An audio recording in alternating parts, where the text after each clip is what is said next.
a janela. Todo mundo está vendo aí a janela?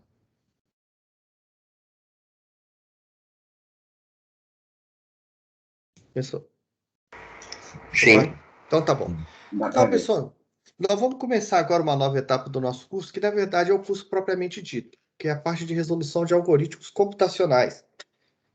Tudo que nós vimos até então foi necessário para que a gente ficasse no mesmo nível de conhecimento, né? Para que todos pudessem ter a mesma base de conhecimento, e são os conhecimentos necessários para que possamos fazer algoritmos computacionais. Só relembrando, os algoritmos computacionais são algoritmos que são feitos para que possam ser executados em um computador, né? Então, são algoritmos que vai seguir o que vai ter como referencial o quê?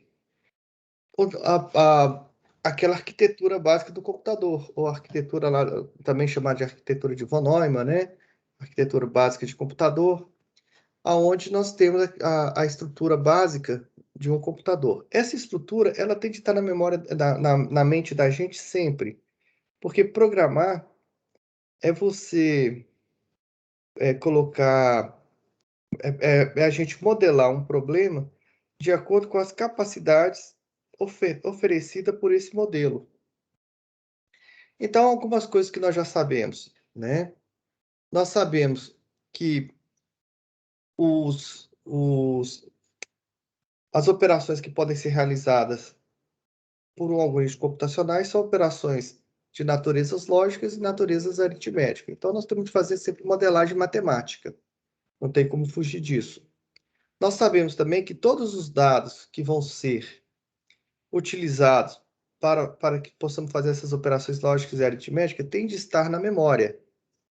E nós sabemos também que quem faz a execução de todas as operações solicitadas é a CPU. E os dados que a gente vai utilizar para fazer operações? Ela tem de vir do mundo externo através de algum mecanismo de entrada, e a resposta ela vai para o mundo externo através de algum mecanismo de saída. Então, hoje, quando você olha para essa figura aqui, você tem, né, ela já não é mais algo estranho, ela já tem um monte de informações para a gente, né? E que é aquele conjunto de tudo que nós passamos aí até hoje. O que vem de novidade aqui para a gente? A novidade, ela vem do ponto de vista com o qual nós vamos fazer esses algoritmos. Quando a gente faz um algoritmo não computacional, né, vamos pensar lá uma fórmula, uma forma de bolo, uma receita de bolo, uma receita de fazer miojo, é uma pessoa falando para outra pessoa, né, não é isso? Abra o miojo, retire o miojo, coloque na panela com água quente, espere por 3 minutos, não é isso? Assim que é uma receita? Essa receita, ela é como se fosse você falando para uma outra pessoa. Então, quando você está falando para uma outra pessoa, você tem de supor um punhado de atividades que são laterais ao problema ao qual você está se concentrando, mas você tem de pressupor que várias situações vão estar ali ocorridas por si mesmo. Por exemplo, quando você fala assim, coloque, enche uma vasilha de água, deixe esquentar por 3 minutos. Você não falou, especificou que vasilha que é, se é uma vasilha com 1 litro d'água, se é uma vasilha com 30 litros d'água. Você vai se basear no bom senso da pessoa que está lendo. Faz sentido você esquentar 30 litros d'água para fazer um miojo? Não, não faz sentido, né?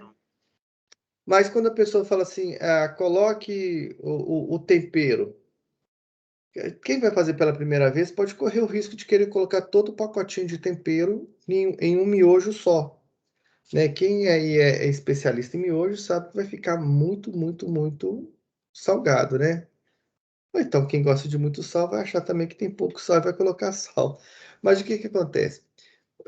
Esses algoritmos, eles esperam que você, com a prática, com o tempo que você for utilizando ele, você já tem alguns parâmetros, né? Alguns colocam só um pouquinho do tempero, outros colocam só metade do saquinho, Outro prefere nem usar o tempero, coloca sal, coloca extrato de tomate. Isso não vem especificado lá no seu algoritmo. E ele pressupõe que você já tem água encanada, pressupõe que seu fogão está funcionando, que tem gás no seu fogão, né? Pressupõe que você está num ambiente que permite ferver uma água, porque se você estiver no alto do Everest, como que você vai fazer para esquentar uma água no alto do Everest? Que é diferente se você estiver ao nível do mar, né? Então, isso tudo é pressuposto, tá? Aqui não. Aqui, para a gente, nos algoritmos computacional, nós vamos ter o ponto de vista do processador. Então, quando você vai começar a executar um algoritmo, você não tem de pressupor nada. O que você vai pressupor é simplesmente que aquele computador está funcionando. Ou seja, para um computador que esteja funcionando, esses passos que eu vou colocar aqui, eles podem ser executados. Então, facilitou demais a nossa vida, né? Então, vamos lá para a gente começar a aprender esses detalhes, né? Aqui, primeiro, fazer uma referência ao Alan Turing, né? Se vocês tiverem oportunidade, esse é o grande gênio da computação moderna, né? Considerado aí o pai da computação moderna. Teve um filme há pouco tempo sobre ele, O Jogo da Imitação. É uma figura um pouco controversa, mas que tem sua importância histórica. E para a gente aqui, a grande contribuição dele foi a criação da máquina abstrata para provar teoremas lógicos, né? Que é a máquina de Turing. Essa máquina de Turing vai perseguir a gente durante toda a nossa vida dentro da computação. Quem for estudar computação, for estudar a parte mais teórica da computação, vai estudar a máquina de Turing aí a vida inteira. E vai sofrer, porque tem algumas técnicas de solução de problemas que são realmente sensacionais, né? Mas quando são sensacionais é porque tem uma complexidade envolvida, né? Então, fizemos a nossa referência histórica, vamos lá. Quando a gente vai fazer um algoritmo computacional, e que daqui para frente nós vamos chamar só de algoritmo. Então, toda vez que eu falar em algoritmo, vocês entendam que é sempre um algoritmo computacional, tá? Que é o que nos interessa. Nós vamos, ao fazer um algoritmo computacional, nós vamos nos atentar para três partes distintas de um algoritmo. Né? De outra forma, todo algoritmo é dividido em três partes distintas. Todas as linguagens que você for trabalhar na sua vida, de alguma forma essas partes vão estar lá. Nem que seja às vezes misturada, mas elas vão estar lá, tá? Elas vão ser facilmente distinguidas. E todo programador que for um programador mais organizado, um programador que for mais preocupado com a qualidade, não só da execução do seu código, mas também na condição de para que outras pessoas possam fazer manutenção do seu código, geralmente ele vai programar dessa forma. A primeira parte é o cabeçalho. A segunda parte é a área de declaração de variáveis e dentro o corpo do programa. É interessante que assim essa forma esse padrão de escrita ele tem um pouco a ver tem tudo a ver com aquela arquitetura do computador, né? O cabeçalho é onde nós vamos dar o nome ao nosso algoritmo e vamos delimitar a, a finalidade do nosso algoritmo. É como se eu estivesse reservando um pedacinho do computador para o meu algoritmo. Então, uma vez que você tem delimitado, é como se você falasse assim, ó, esta aqui, você foi lá dentro de uma cidade, vamos pensar lá em Patinga, né, cidade grande, e você determinou aonde é sua casa. Então, naquele momento, você determinou um punhado de coisas. Você determinou o bairro, você determinou a rua, né? Você tem um processo de localização bem grande no momento que você determina onde é sua casa. Então, esse momento é o momento do cabeçalho, é o momento que você faz a determinação do espaço do seu algoritmo, o espaço que ele vai ocupar. Ele vai ocupar esse espaço onde? Na memória, sempre. Tudo vai estar sempre armazenado na memória principal. Nós não trabalhamos com memória secundária ainda, só no finalzinho do curso. Então, dentro do seu algoritmo, você vai separar uma área que é para declarar todas as variáveis que você vai utilizar. Sempre que você for utilizar uma variável dentro do seu algoritmo, Que variável, Maurício? Você não pode lá pegar um programa para somar 3 números. Me deu o primeiro número, me deu o segundo número, me deu o terceiro número. Eu não tenho de guardar esses números? Esses números são guardados em variáveis. Essas variáveis, elas têm de ser previamente declaradas. Lembra que a gente tem de saber quais são os dados de entrada e qual é a nossa informação de saída? É nesse momento que você faz a determinação de quais variáveis você vai utilizar. Então, você tem de declarar e deixar ela explicitamente declarada. Para então você ir para o corpo do programa, que nada mais é do que o nosso processo, né? Como é que você vai fazer para, com essas variáveis, ter como saída aquilo que o programa solicita? Manipulando essas variáveis. No caso da soma, você vai pegar uma outra variável da memória, chamada soma, e vai armazenar a soma das 3 variáveis que você pediu. Vamos supor que você chamou lá de número 1, número 2, número 3. Então, você vai pegar uma variável soma e nela você vai guardar a soma de número 1, número 2 mais número 3. Pronto, aí você já tem lá dentro a soma dos 3 números. Vamos ver isso aqui mais pormenorizado. Anatomia de Gray, né? Anatomia de um algoritmo. O cabeçalho, área utilizada para fazer identificação do conjunto de instruções a ser escrito, né? O cabeçalho deve ser iniciado com a palavra algoritmo. É uma forma de você dizer que ali está vindo um algoritmo novo que está começando naquele momento. Isso é importante, tá? Porque nós vamos ver no futuro que tem formas de se fazer outros algoritmos que não sejam os algoritmos principais, que sejam algoritmos secundários, terciários, que só podem ser executados dentro de outro algoritmo, tá? É como se você tivesse na sua casa lá um, sei lá, um barracão lá no fundo da casa lá, ou 2 casas de apoio dentro da sua casa. Você comprou uma mansão, né? E lá tem 2, 3 casas de apoio. Aquelas casas de apoio só existem em função da casa principal, né? Ela sozinha não é casa. Alguma coisa nesse sentido, tá? Então, todo algoritmo tem que começar com o termo algoritmo e o nome do algoritmo entre aspas duplas.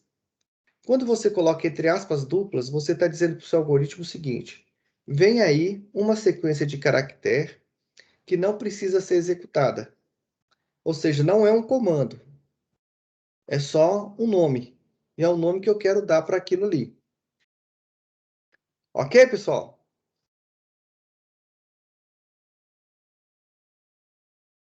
Alô, Carlos? Ok. A área de declaração de variáveis. A área é a área utilizada para representar os elementos de memória, também chamado variáveis, que serão utilizados no algoritmo. Como o computador realiza apenas operações lógicas e aritméticas, nós já estudamos essa parte, né? Nós já estamos doutores nisso. Os argumentos necessários pelas operações devem ser declarados antes de seu uso. A área de declaração de variáveis deve ser sempre imediatamente seguinte ao cabeçalho, e a delimitação dela é pela palavra var. Então, você usa a palavra var para iniciar. Vamos pegar aqui, por exemplo, pelo exemplo, que o exemplo é sempre mais claro, né? Temos aqui o cabeçalho. O cabeçalho sempre começa com a palavra algoritmo. E sempre ocupa uma linha, tá? O cabeçalho não tem mais do que uma linha, não. Pode até colocar mais de uma linha, mas vão ser linhas de comentários. Lá na frente nós vamos falar sobre comentários. Por enquanto, é só uma linha. A linha seguinte ao cabeçalho deve ser da área de declaração de variáveis, tá? Ah, mas eu não vou ter nenhuma variável no meu programa. Pode ser. Só se for para programa de teste. Mesmo assim, você vai criar vai declarar a área de declaração e não vai declarar nada lá dentro, tá? Então, e essa área de declaração sempre começa com a palavra reservada var. Então, tá aqui, ó, var, vem aqui uma variável. O que é isso que está escrito aqui, Maurício? Não preocupa não, nós vamos entender ali na frente. Né? Eu tenho de colocar elementos que vão ser explicados, mas porque não tem outro jeito. Mas aqui que eu fiz? Eu criei 2 variáveis, a variável x e y, e falei que ela é do tipo inteiro. Nós vamos entender isso agora mesmo. Aqui um outro exemplo, algoritmo troco.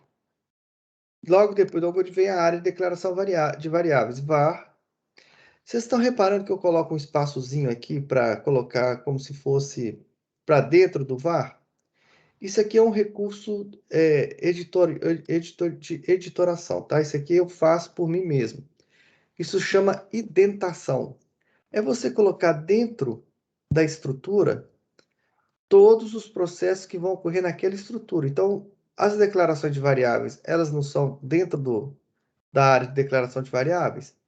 Então, quando eu faço a declaração de variáveis, eu coloco as variáveis um pouquinho para a direita, só porque meus olhos vão imediatamente, né, trazer a compreensão que essas variáveis estão dentro da área de declaração de variável. Não é obrigatório, mas vocês vão ver que à medida que a gente for fazendo programas maiores, vai ajudar demais para a gente observar bem as estruturas. Ele é igual o Dilon cobra da gente na hora de fazer as páginas HTML. Isso, ele já cobra de vocês indentação, que é você colocar os comandos um pouquinho para dentro daquela área, não é isso? Quando você faz um. Você já mexe lá Aham. com matriz, não, como é que vocês chamam lá? Com tabelas? Aí tem TD barra TD. Não sei, eu não tô lembrando. Mas é Então, quando- Eu HTML, acho que não. CSS. mas quando coloca negrito, por exemplo, né? Que você fala qual texto que vai pôr em negrito, você põe o texto todo um pouquinho à direita, né? Aham. É isso mesmo. Tá? É a mesma coisa. Isso se chama indentação, tá bom? Nós vamos mexer bastante com indentação aqui, vocês vão ficar fera nisso. E o corpo de programa? É a área para descrever as instruções que compõem o algoritmo. É a escrita do algoritmo propriamente dita, né? E o corpo do programa, ele é delimitado por um bloco de marcação de início e fim. Então, quando você tem o corpo do programa, você tem o início dele e o fim dele. E esse bloco, ele é explícito. Então, veja aqui, ó. Cabeçalho, área de declaração de variáveis, e não tem o bloco início e fim? Isso é um corpo de programa. As linguagens deixam bem nítidas, bem explícitas essas áreas. Isso tem um motivo. O motivo é porque o compilador, que é quem vai transformar esse algoritmo que nós fizemos em linguagem entendida pelo homem, em linguagem entendida pela máquina, ou seja, vai transformar isso tudo em linguagem binária. O computador precisa saber aonde que está cada parte para que ele possa destinar cada parte às suas respectivas áreas de execução dentro do computador, tá? À medida que a gente for mexendo aqui um pouquinho, a gente vai voltar a falar um pouquinho de compilador, de compilação, só para vocês terem noção. Então, não precisa se preocupar com esse termo ainda não. Eu estou só explicando só para aqueles que ficam assim, mas por que isso? Por que essa bobagem? Por que eu não posso fazer do meu jeito, né? Então, você não pode, porque o algoritmo, ele é a parcela humana de um programa. Mas o programa ele não é executado em língua portuguesa, não é executado em língua de sinais entendido pelo homem, ele é executado em língua de sinais entendido pela máquina. Nós já passamos por isso, né? Na transformação de bits e bytes. Esses bits e bytes, eles são geralmente associados a tabelas que fazem conversão daquilo que é entendido pelo homem por aquilo que é entendido pela máquina, tá? Mas fica aí dois programinhas prontos que de forma uma outra, eles são até entendíveis, né? Veja que a gente, mesmo não tendo estudado nenhum tipo de comando ainda, não fica muito complicado de entender. Ó, nós temos um algoritmo soma. Então, você pode pensar bem claro assim, opa, está começando um algoritmo que vai fazer algo. Que algo que vai fazer? Vai somar. Ele vai usar alguma variável? Vai ter duas variáveis, a variável x e y. A variável x, ele está falando que vai valer 5. Está lá, ó, linguagem matemática. A variável y vai valer 7. Quando você se inscreva, o que te remete? O que vem na sua mente?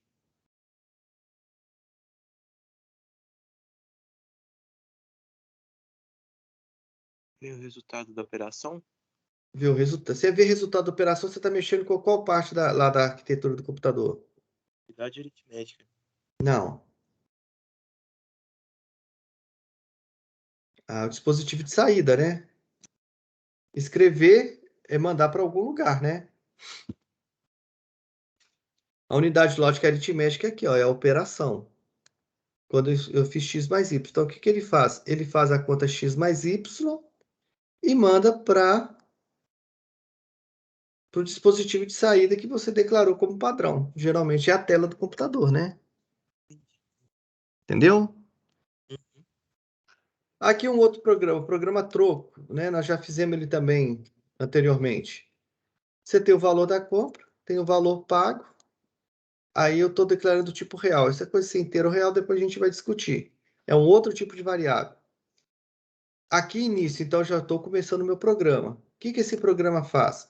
Quando fala leia, você lê.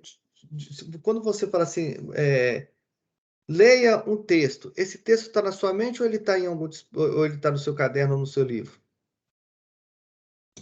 No livro Caderno. ou caderno. Menos que Então, a pessoa tenha decorado. pois é, mas se você está mandando ler, né? Você tem de ler é um evento que te diz o seguinte: com os seus olhos você vai buscar um dado que está no mundo externo, não é isso? Não é isso que é ler? Isso.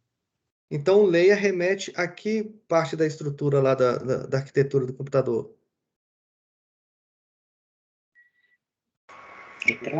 Sabe, não? Dispositivo de entrada, né?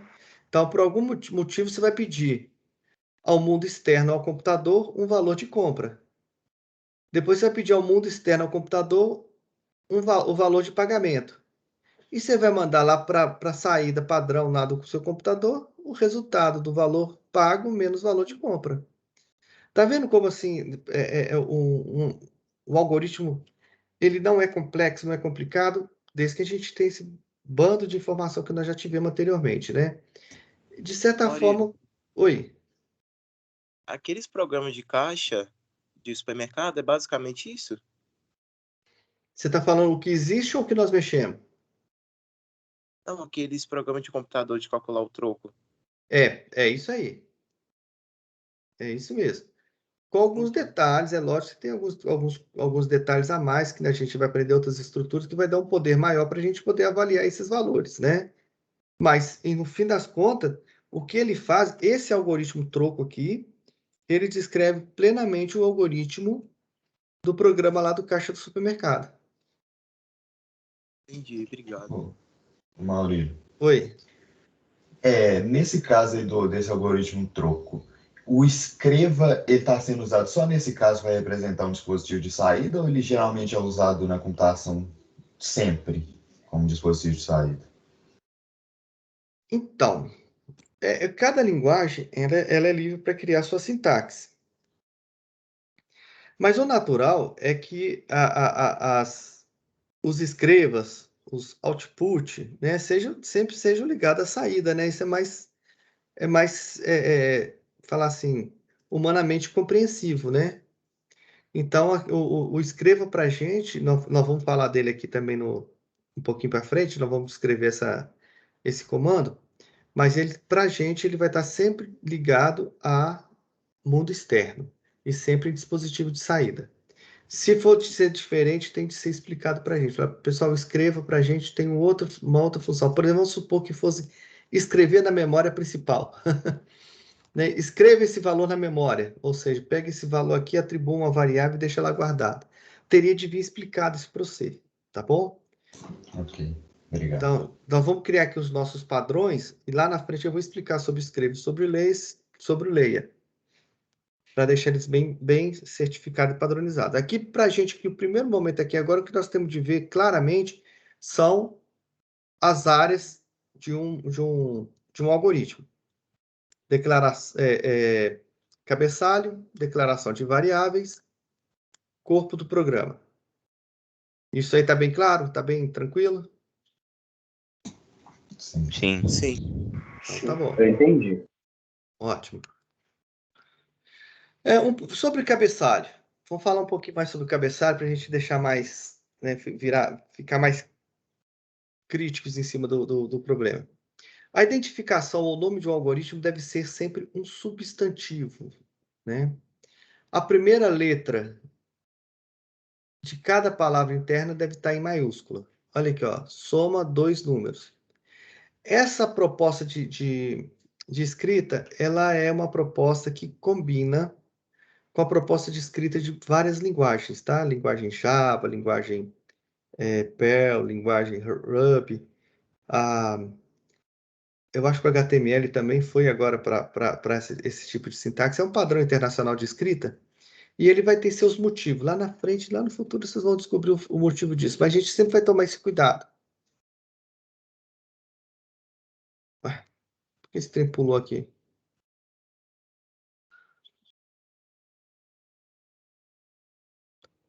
Beleza.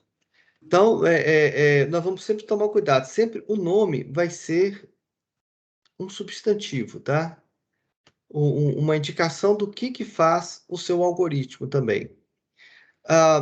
Tente manter os nomes simples e bem descritivos. Por exemplo, aqui, ó, algoritmo SDN. Algoritmo SDN te induz a entender o que esse algoritmo faz? Veja lá, o algoritmo soma 2 números, ou soma de 2 números, né? Pode ser também.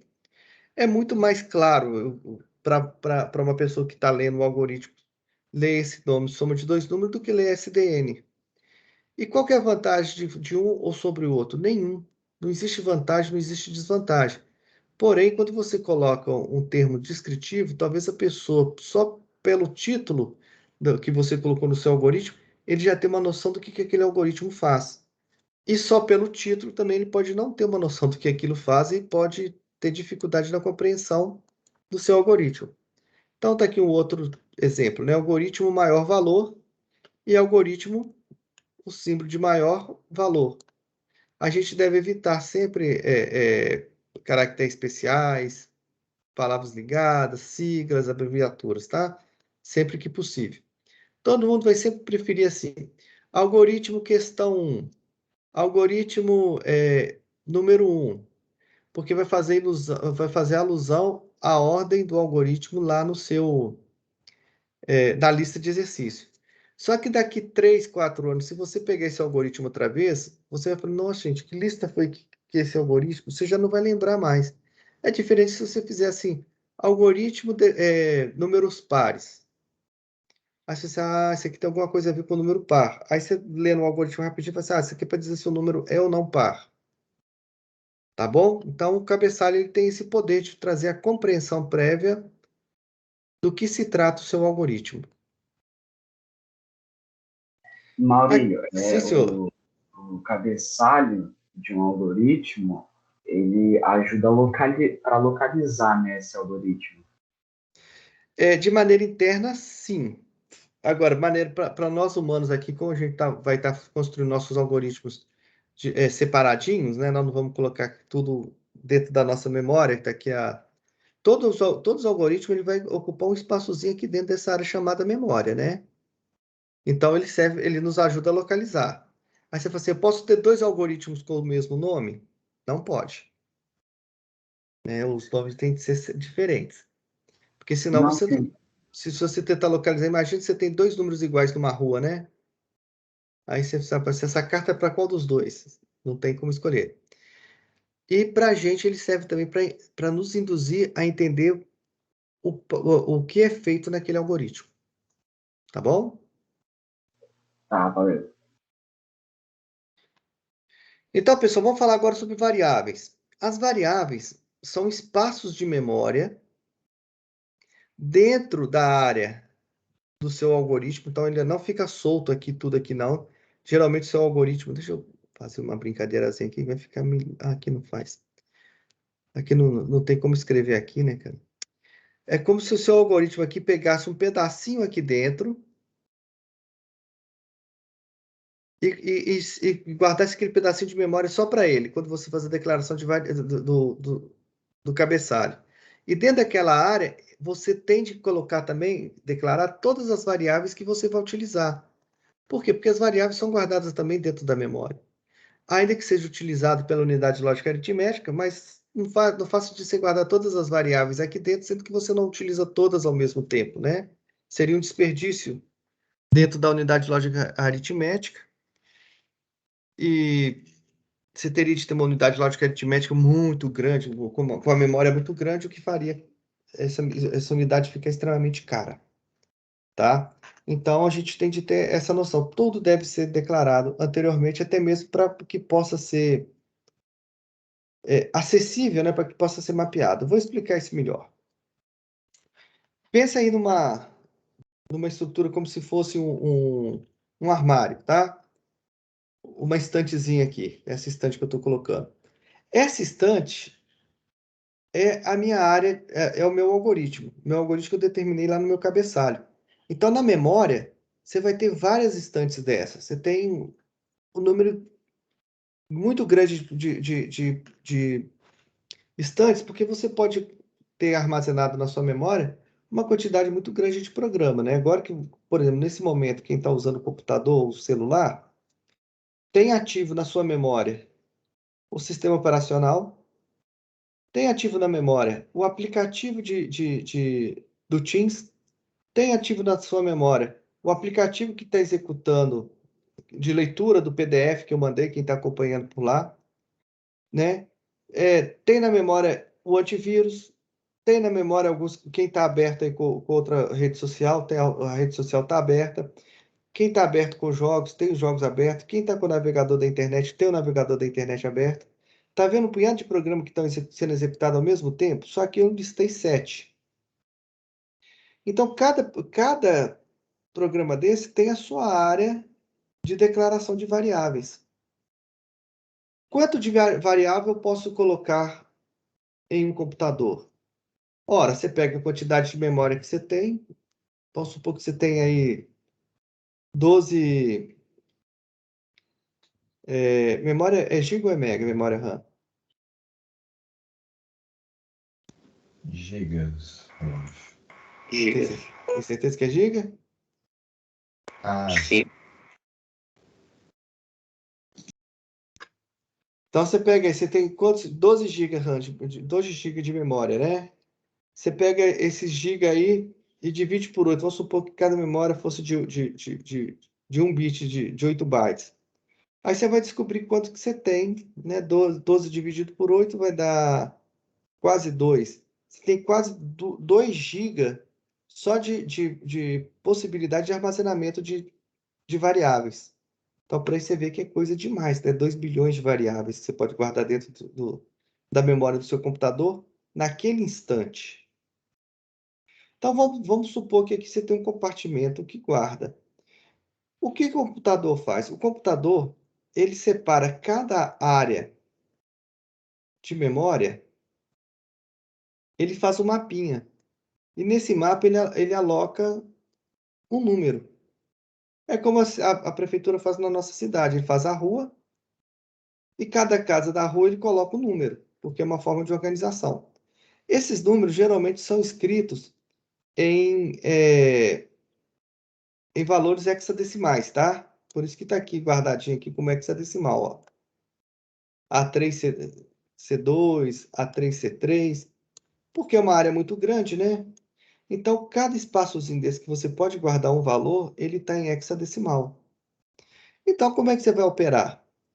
Ora, quanto que vale o valor que está lá em A3CC? Qual o valor que está em A3CC? 112? Isso. E qual o valor que está em A3C4? 15. Então, quanto que vale a soma dos dois? 127? 27. Isso. A mesma coisa lá, o valor que está em A3C1 34. e o valor que está em A3C4, quanto que vale? 15. 49? Por que você está perguntando? Estou conferindo.